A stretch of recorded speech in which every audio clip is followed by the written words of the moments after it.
तर महाराष्ट्रात बांगलादेशी अतिक्रमण या संबंधात सातारा जिल्ह्यात तातडीने कॉम्बिंग ऑपरेशन करण्याची गरज आहे. खोटे जन्म प्रमाणपत्र घेणं आणि बांगलादेशी अतिक्रमण काही विशिष्ट ठिकाणी या संबंधी आज माझी जिल्हाधिकाऱ्याची विशेष चर्चा झाली. महाबळेश्वर हे वन संरक्षित आणि त्यात काही ठिकाणी काही रिसॉर्ट हॉटेलवाल्यांनी मोठ्या प्रमाणात बेकायदेशीर बांधकाम केल्याची मला जी माहिती मिळाली होती मी त्यांना दिली आहे. बैठकीत नेमकं काय तुम्ही जसं म्हणताय की बांगलादेशी घुसखोरी खूप मोठ्या प्रमाणात झाली सातारा जिल्ह्यात, त्याचबरोबर काही जागा बळकवल्यात किंवा असं काही आहे? त्यात दोन गोष्टी आहेत. एक जे जन्म प्रमाणपत्र घोटाळा महाराष्ट्राचा तुम्ही बाहेर काढला, 2,24,000 अर्ज आले होते ते आता रद्द करण्यात आले. सातारा जिल्ह्यात तुलनेने कमी आले होते. पण दुसरी गोष्ट अशी आली की जितके इन्फ्रास्ट्रक्चर प्रोजेक्ट म्हणजे त्याला मराठी त्याच्यावर मोठ्या प्रमाणात बांगलादेशी कामगार येत आहे. त्या संबंधी त्यांना माहितीही दिली आहे. त्या संबंधात त्यांनी आणि पोलिसांनी मिळून कॉम्बिंग ऑपरेशन करावं लागतं. ज्या महाबळेश्वर मधल्या हॉटेल्स किंवा बंगलोंची तुम्ही माहिती काढलेली आहे त्याच्यामध्ये राजकीय नेत्यांचे बंगले आहेत का? आता असं आहे की त्यांनी मला सांगितलं की इन्स्पेक्शन सुरू झालेले आहेत, कारण की माननीय मंत्री बावनकुळेजी आणि एक संयुक्त बैठक झाली होती आमची मुंबईत, त्यात पण आदेश दिले होते.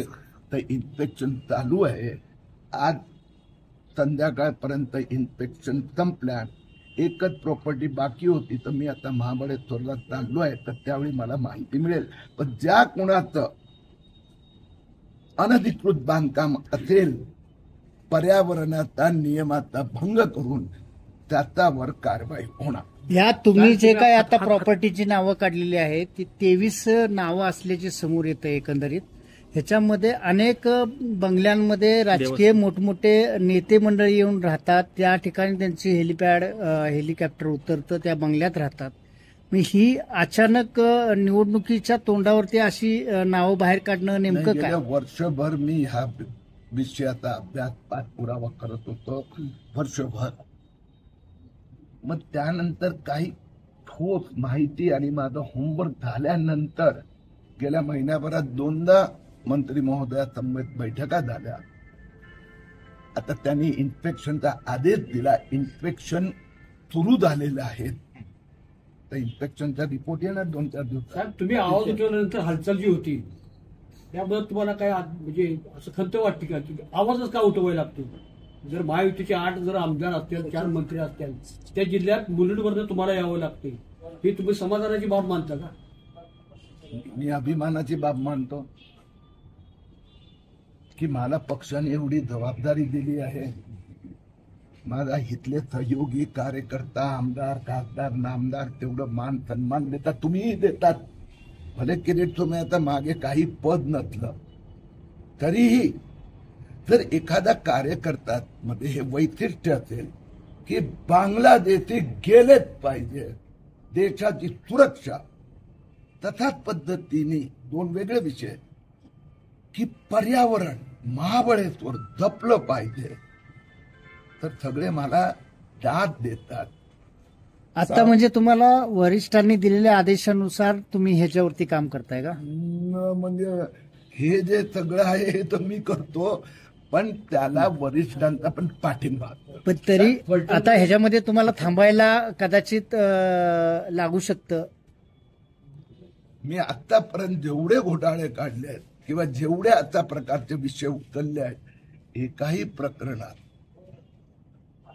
थांबायला सांगितलेलं नाही आहे. राजकीय कॉम्प्रोमाइज हा वेगळा विषय आहे, पण त्या प्रकरणात तर नाही. अजितदादांचा जो काही घोटाळा प्रकरण बाहेर आलेला आहे, अजितदादांच्या मुलाचा, त्याच्यामध्ये तुम्ही कसं पाहताय? तुम्ही काय लक्ष घालणार आहे का त्याच्यामध्ये? तर मुख्यमंत्री स्वतःच लक्ष घालतायत, उपमुख्यमंत्री स्वतः चिंतित आहे. तर त्यात शासनाचं धोरण स्पष्ट आहे. काही बेकायदेशीर झालं असेल कारवाई होणार. साहेब पलटणमध्ये अहो, 2 मिनिटं जरा उत्तर देऊ द्या ना त्याचं. हा बोला साहेब. मी आणखीन एक गोष्ट सांगू इच्छितो की निवडणुकीचं वातावरण, पण एक गोष्टीची खंत आहे, काँग्रेस नेते असो, उद्धव ठाकरे सेनेचे नेते असो, MIM असो, समाजवादी पार्टी असो, शरद पवार NCP असो, सगळ्यांमध्ये मुस्लिम तुष्टीकरण, बांगलादेशींना वाचवण्याची स्पर्धा सुरू आहे. आता आणखीन एक नेता वाढलाय गोल टोपी लावणारा. या सगळ्या नेत्यांना एक माझं स्पष्ट म्हणणं आहे, तुम्हाला मुस्लिमांचं, बांगलादेशींसाठी जे बोलायचं ते बोला, पण हिंदू धर्म, हिंदू नेत्यांची छेडछाड करण्याचं धाडस करू नका. तुम्ही मुख्यमंत्र्यांची खुर्चीसाठी आणि तुमचा पक्ष जिवंत राहावा यासाठी हिरवे कपडे एकाने घातले आणि दुसऱ्याने आता घेतले, काही हरकत नाही आहे, पण आमचा भगवाकडे बघू नका. महसूल अधिकाऱ्यांच्या जरडेश्वर कारखान्याच्या बाबत काय झालं ते? जरडेश्वर कारखान्याची आपण भेट दिली होती, तो कारखाना त्याच्यात त्यांनी काय झालं? मी मुख्यमंत्र्यांना ते सगळी माहिती दिली आहे, ते त्या संबंधात परत काय करायचं ते. महसूलच्या कार्यपद्धतीबद्दल तुम्ही नाराजी व्यक्त केली होती मगाशी दालनामध्ये. जी कार्यपद्धती आहे महसूल विभागाची, हे जे मी सांगितलं ना, जे बंगले आणि काय अनधिकृत बांधकाम झालंय, आता महसूल मंत्र्यांनी सांगितल्यानंतर त्यांनी इन्स्पेक्शन आता मला सांगितलं की आमचे किती प्रॉपर्टी, 2 डझन अधिक प्रॉपर्टीचं आमचं झालं आहे, एकाच बाकी आहे, ते तुम्ही महाबळेश्वर जाईपर्यंत होणार.